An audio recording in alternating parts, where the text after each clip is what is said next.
देखो फ्रेंड्स একটা funny incident ইঁদুর ধরার আঠাগুলোতে ইঁদুর না পড়ে গেছে পাখি।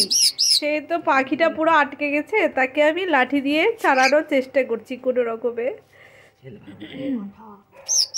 আর সে তো ভয়ে চিৎকার করছে। কোনো রকমের লাঠিটা দিয়ে ওকে ছাড়ালাম, ছাড়িয়ে কোনো রকমে উড়ে চলে গেছিল। কিন্তু ওর যে জোড়া ছিল, দুটো একসাথে থাকে সব সময়, ও কিছুদিন আসেনি, মানে কোথাও আঠার জন্য উঠতে পারছিল না, হয়তো সেখানে হয়তো ছিল। তারপরে 5-6 দিন পর থেকে আবার জোড়াটাকে দেখতে পাই, মানে আঠাটা ছাড়িয়ে আবার একসাথে তারা আসতে শুরু করে। কি অবস্থা দেখো, কোনো রকমে উঠতে পারছে, নিয়ে এই ব্যালকনি গিয়ে নিচে পড়ে গেল।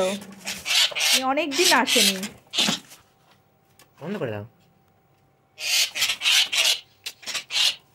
তারপরে অনেক দিন পর আবার দুজনে আসতে শুরু করে, কারণ দুটো একসাথে থাকে সব সময়। ওরা একসাথে খাওয়া দাওয়া করে, আমার কাছে মানে খাবার দিলে একসাথে খায়, সব কিছু একসাথে থাকে।